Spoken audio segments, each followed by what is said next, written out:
For some eons now, Odinists have continued to push their faith and their far-right religious agenda on secularists and Odinists. They claim their God not only exists, but is all-powerful, strong, wise, and just, and that's why we should adopt his laws and share in their worship. Let's tackle this point by point, shall we? Strong?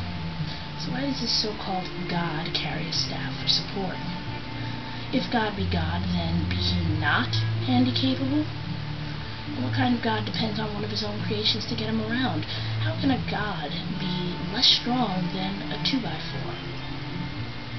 But his handy-capableness would certainly explain why he needs Valkyries to collect the souls of the fallen. Plus, since Odin is well known as a lady killer, literally and figuratively, every time a Valkyrie bends over to pick up a soul, God gets his so-called jollies. Touche, Odinists. One obscurity point gained. But only the one. This Odin is also claimed to have sacrificed an eye at the Well of Mimir to gain the wisdom of the ages. Correct me if I'm wrong, but isn't that something a true God should already have? As well as his original number of eyes? And Valhalla forbid the wisdom doesn't stick, because the lame god here has only got the one eye left. And believe you me, there's no room for blind gods. Azathoth, demon sultan, blind idiot god with like a bajillion pipers, already has that position, and even he answers to Dread Lord Cthulhu. Dread Lord Cthulhu. I'm sorry, where was I? Right, wisdom of the ages. And speaking of age, how come Odin's so old looking? I mean, he's clearly paying senior prices at ticket booths, right? Perhaps it should be old in low blow? Yes, it is. Or it would be if Odin existed, and let's be clear, the Great Norse deity is more fabrication than fact. If we're to believe the Odinists, their god was an 8-legged horse named Sleipnir. I mean, come on. When was the last time anyone saw proof that a horse with more than 6 legs existed?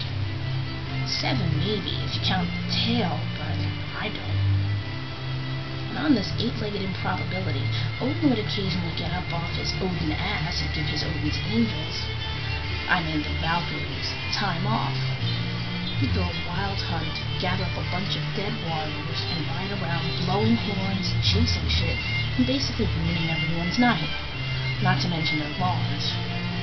Is any of that just? Maybe from Odin's point of view, but certainly not from the point of view of secularists and Odinists. Or, you know, the people whose nights got ruined and whose lawns got churned up. Strong, just, and wise?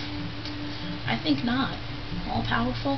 Not hardly. You can't even do a jitterbug without a big walking stick, let alone affect existence, which is the true hallmark of, you know, things that exist.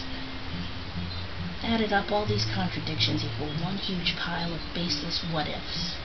Until you Odinists provide objective proof, and the burden rests squarely on your Thor-like shoulders, that Odin is any of these things, or would be if he existed. I won't stoop to arguing the point.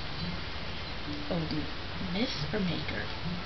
You guys argue it out. As for me, it's been a slice.